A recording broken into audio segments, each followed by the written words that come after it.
¿Sabías que los miembros de la tribu Masái abren la yugular de sus vacas, extraen la sangre y la beben porque supuestamente es rica en proteínas? O que el Sundae es un tipo de salchicha coreana hecha con sangre y vísceras de cerdo. Número 10. Sangre de vaca. La tribu Masái, habitante del sur de Kenia y el norte de Tanzania, sabe cómo sacar el máximo provecho a su ganado. Día tras día, incorporan la leche a las comidas, consumen la carne, usan la piel para fabricar muebles, el estiércol refuerza las paredes de sus casas y para completar toman la sangre de las vacas como si fuera una bebida común y corriente. Maximizar la cantidad de líquido dispuesto a ingerir es un proceso que han perfeccionado durante siglos. Con el fin de no sacrificar al animal entero, realizan una sangría que consiste en extraer una porción de líquido vital que no afecte su salud. Mediante un corte en la vena yugular, recogen la sangre en una vasija de barro y una vez llena, detienen la hemorragia aplicando barro o ceniza caliente en la herida, y es así como el ganado vive para proveerle su sangre en un futuro cercano. Los Masái afirman que el líquido es rico en proteínas y es de especial ayuda en las personas con el sistema inmunitario debilitado, ya sea las mujeres que acaban de dar a luz o sufren enfermedades. También les sirve para reducir la resaca después de una noche ingiriendo alcohol. En tanto, algunos prefieren beberla caliente apenas es extraída del ganado o la utilizan en platos cocidos. El sabor es escrito como dulce con una textura espesa causada por una película que se forma sobre la superficie pocos segundos después de la extracción. Número 9. Sundae.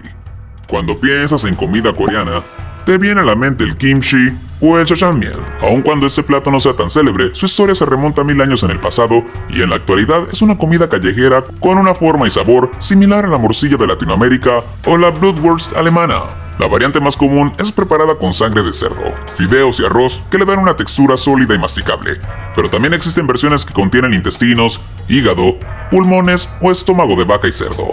Además de los ingredientes provenientes de animales, es condimentado con azúcar, sal, chile en polvo, semillas de sésamo y gambas secas o molidas, para que al final todo sea embutido en intestinos. Pese a contener tanta sangre, las especias son los elementos que resaltan en su sabor, mientras que el arroz del relleno le otorga una consistencia elástica. En épocas pasadas, cuando Corea del Sur era un país empobrecido, el Sundae era usado como sustituto de la carne en las zonas rurales, pero a medida que la economía del país avanzó, se convirtió en un elemento crucial de la comida callejera, fácil de encontrar en Seúl.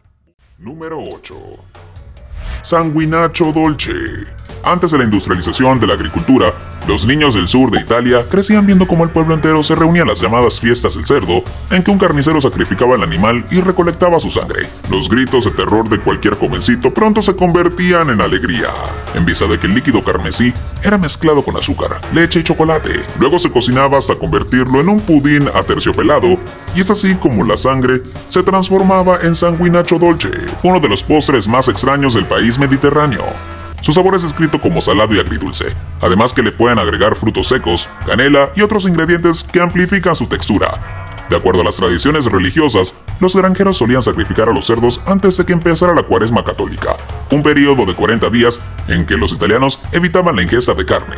La única excepción era el carnaval, un evento en el que el pudín hacía su aparición para el deleite de los asistentes a la celebración. Hoy en día, el sanguinacho dolce es una tradición en vías de extinción, porque el gobierno prohibió la venta de sangre en 1992 por razones sanitarias. Así que el único sitio donde sobrevive es en granjas familiares con acceso a un cerdo para sacrificarlo y drenar su líquido. Tihokoa.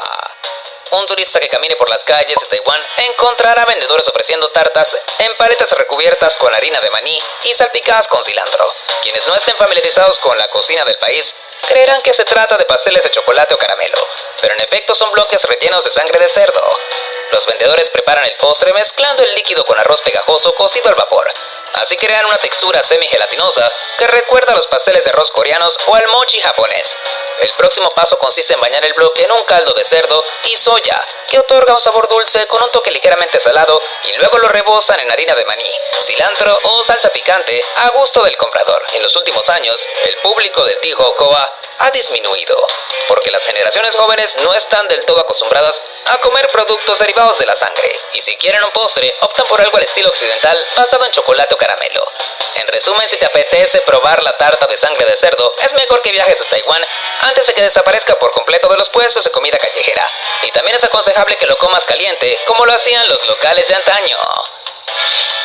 Número 6. Tofu de sangre. En China, acostumbran a no desperdiciar nada de los animales enviados al matadero, por lo cual la sangre de cerdo no podría ser la excepción. Aunque no tiene los mismos ingredientes del tofu tradicional hecho con soya, su apariencia similar le dio el nombre de tofu de sangre cuando el efecto es una especie de cuajada. Popular en el sur del país asiático, su historia comenzó siglos atrás, en la época en que la sangre de pato se hizo demasiado cara para los habitantes de las zonas rurales. Su preparación es relativamente simple. Primero la sangre fresca es coagulada durante 10 minutos, a continuación es cortada en trozos pequeños y enseguida es calentada en una olla a fuego medio. Durante este proceso, agregan sal para solidificar los cubos, y al cabo de 30 minutos, el tofu sangriento está listo para servirse por sí solo o es acompañado por verduras y vegetales en forma de sopas. La textura blanda y masticable tal vez no sea del agrado de todos, pero es importante destacar que los chinos la aprecian por su alto contenido de vitamina C, proteínas, hierro, fósforo, calcio y otros minerales esenciales para la salud. Número 5. Cernina. Uno de los platos favoritos de los polacos es esta sopa hecha a partir de sangre de pato o ganso, cuyos orígenes se remontan a varios siglos atrás, cuando era común aprovechar todas las partes del animal sacrificado. Le debe su nombre a la palabra polaca czarny, que significa negro en referencia al color oscuro del caldo. Aparte de la sangre del ave, la receta tradicional incluye frutos secos y vinagre, que le dan un sabor agridulce. Número 4. Emarogen. En la Rusia de la era soviética, los caramelos no se fabricaban para el deleite de los niños, sino que eran una comida funcional para proveerles nutrientes. Entre los más comunes que continúan existiendo en la actualidad está el Emarogen, una golosina hecha con sangre de vaca usada para tratar la anemia, la desnutrición y la fatiga. Si bien fue inventado en Suiza en 1890, fue popularizado por las generaciones de niños rusos que crecieron masticando la barrita azucarada desde principios de los años 20, cuando empezó a ser vendida en las farmacias.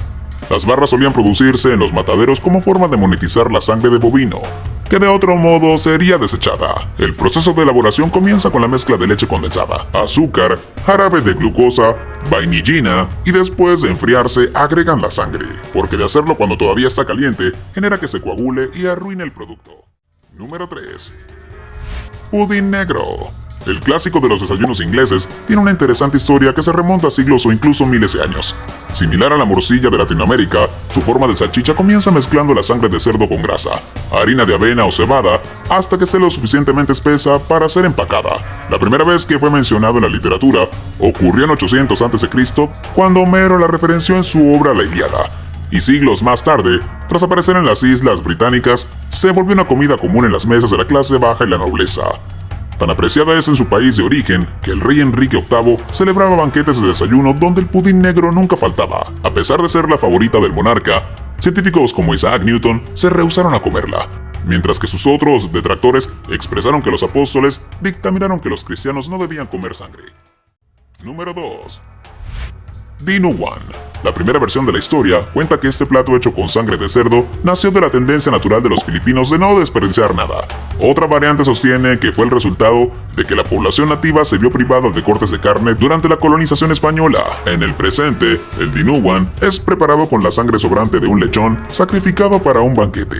La preparación del estofado comienza con una base de intestinos, hígado, riñones, pulmones y sangre de cerdo mezclada con vinagre y especias como ajo, jengibre, cebolla y pimienta, aunque otras versiones incluyen carne de pollo o ternera para darle un sabor diferente. Su aspecto. Papas de Sajabulo. Hace siglos, Portugal era hogar de la matanza del cerdo, una fiesta a la que se invitaba a la familia, amigos y vecinos para sacrificar a un animal criado en el campo a base de harina de maíz, calabazas y verduras.